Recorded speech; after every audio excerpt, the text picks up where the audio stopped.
Cześć, dzisiaj będzie kolejny pancerniak od marki Blackview. Ceny macie w linkach w opisie filmu. Na wstępie zachęcam do zostawienia łapki w górę, będzie mi bardzo miło i zapraszam Was do oglądania. Zaczynamy! Zapraszam do sprawdzenia oferty partnerów kanału Dream Machines, laptopy dla graczy, akcesoria gamingowe i nie tylko, X4 Race, ręczne hamulce do kierownic. Linki do oferty w opisie filmu.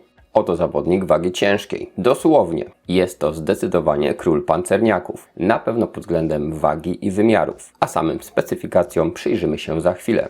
Na początek szybki rzut oka na wyposażenie. Poza telefonem w dość dużym pudełku znajdziemy także solidną ładowarkę o mocy ładowania wynoszącej aż 120 W oraz przewód USB typu C. Jest także instrukcja i pasek, który możemy przypiąć do telefonu. Konstrukcja tego pancerniaka robi wrażenie. Wymiary to 186 na 88 mm, a grubość to 29 mm. Waga to 670 gramów. I powiem szczerze, testowałem różne pancerniaki, ale ten model jest zdecydowanie najgrubszy i najcięższy i nawet dla mnie gabaryty urządzenia były odczuwalne. Bardziej telefon nadawał się do noszenia w plecaku czy w kieszeni kurtki niż w kieszeni spodni. Dlatego nie jest to sprzęt dla każdego, a raczej do zadań specjalnych, ponieważ w zamian za monstrualne wymiary otrzymujemy sporo dobrego. Ekran ma aż 6,73 cala i jest to bardzo jasny AMOLED. Odświeżanie adaptacyjne do 120 Hz oraz rozdzielczość 1440 na 3200 z obsługą HDR. Ekran chroni Gorilla Glass 5, natomiast szkło to jest jedną z 5 warstw konstrukcji nazwanej Armor Shield. Składają się na nią także elementy ze stopów aluminium i tytanu. Narożniki chroni solidna warstwa gumy. Odporność tego telefonu jest niesamowita. Przede wszystkim odporność na wodę i pył zgodnie z normami IP68 i IP69K, a także standard militarny MIL STD 810H. Telefon ma także wysoką odporność na upadki, wytrzyma wysokie ciśnienie i nacisk nawet do 500 kg. Nie zaszkodzi mu także kontakt z wodą o temperaturze do 80 stopni, a zakres temperatur pracy to od -20 do aż 60 stopni. Jeśli telefon wpadnie do wody, to jest w stanie być zanurzony na głębokość do 2 metrów przez 30 minut. Kolejnym atutem jest bateria, która ma pojemność aż 20 000 mAh, czyli tyle co duży powerbank. W testach telefon od 11% naładował się praktycznie do pełna w nieco ponad 60 minut. Posiada także ładowanie zwrotne o mocy 10 W, czyli możemy sobie na przykład jakieś słuchawki czy inny sprzęt podładować z tego telefonu, korzystając po prostu jak z powerbanku. Telefon wytrzyma nawet do 23 godzin grania czy przeglądania internetu. Przy nieco mniejszym obciążeniu powinien działać nieprzerwanie nawet przez 36 godzin. Oznacza to, że jeśli korzystamy z telefonu łącznie przez około 2 godziny dziennie, to będziemy musieli ładować go jedynie raz w tygodniu. Czas rozmów to 166 godzin i 75 dni czuwania.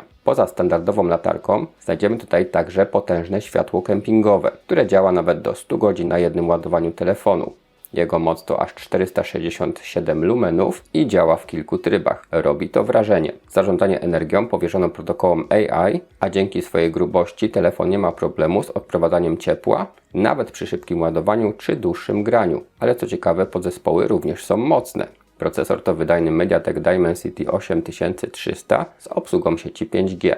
Pamięć RAM to aż 12 GB, a możemy rozszerzyć ją jeszcze z pamięci wirtualnej. Dzięki temu nie uświadczymy żadnych zacięć podczas korzystania z telefonu. Wszystkie aplikacje instalowały i uruchamiały się płynnie. Także nie było problemu z graniem, nawet Call of Duty Mobile czy Genshin Impact działały wzorowo. Nie zabraknie także miejsca na dane i gry, ponieważ pamięć ma 256 GB pojemności, ale możemy ją rozszerzyć także kartą pamięci, montując ją na tacce wraz z kartą Nano SIM. Obsługiwane są karty o pojemności nawet 2 terabajtów. System operacyjny DogOS 4.2 oparty jest na Androidzie 15 i działa dobrze. Wi-Fi 6 zapewnia szybkie transfery i nie było problemów nawet ze ściąganiem dużych gier. Bluetooth działa w standardzie 5.4 i telefon ma także moduł NFC.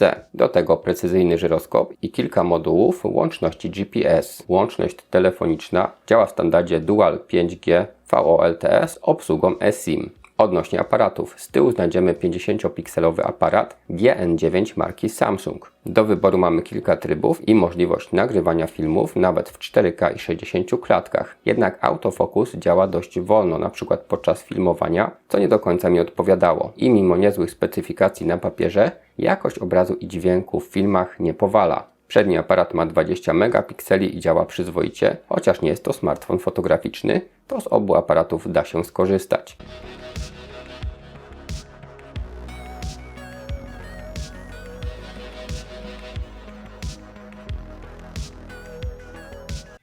Korzystając z okazji przetestujmy sobie jak to sprawia się nagrywanie filmu. W tej chwili mamy film 4K. I teraz główny aparat. Mamy maksymalną rozdzielczość 4K, maksymalnego światełka na sekundę. Zobaczmy sobie, czy będą problemy z łapaniem ostrości. Oświetlimy nieco plan. No i powiem Wam, że podczas nagrywania OK, ostrość złapana.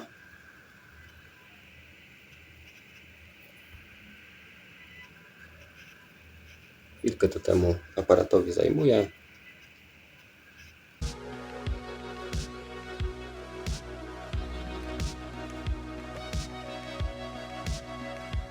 Pochwalić muszę dźwięk. 2-watowe głośniki stereo robią robotę. Dźwięk jest głośny i wyraźny, do tego jego jakość jest całkiem niezła. Dźwięk jest odczuwalnie lepszy niż w większości testowanych telefonów, chociaż i tak wolę korzystać ze słuchawek.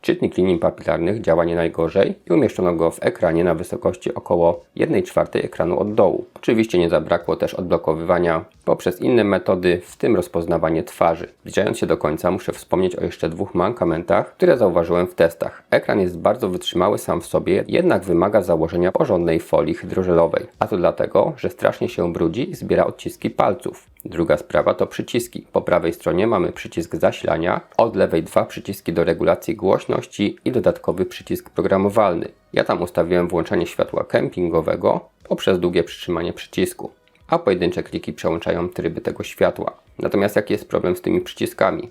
Odrobinę wystają i są niezwykle czułe. Można je przypadkowo naciskać, gdyż działają bardzo lekko. Dlatego podczas oglądania filmu, gdy położyłem telefon na boku, sam się ściszał do minimum głośności. Położenie go na drugim boku skutkowało zrestartowaniem się telefonu, ponieważ przycisk zasilania był wciśnięty. Tak więc telefon ten oferuje i sporo dobrego, ale też posiada szereg mniej lub bardziej uciążliwych mankamentów, jednak mimo wszystko z przewagą pozytywnych aspektów.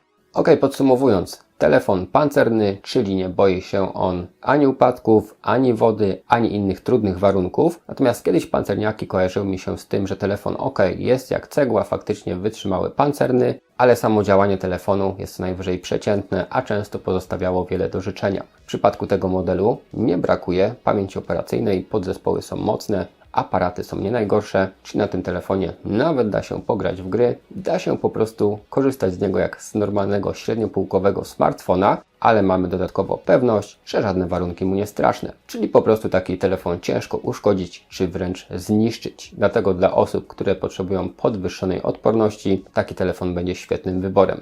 Jeśli ten test Wam się podobał, będę wdzięczny za zostawienie łapki w górę, czy udostępnienie filmu. Warto też subskrybować, żeby być na bieżąco. Napiszcie w komentarzu, czy wolicie telefony pancerne, czy takie klasyczne. No i w tym momencie dziękuję Wam za obejrzenie do końca. Trzymajcie się.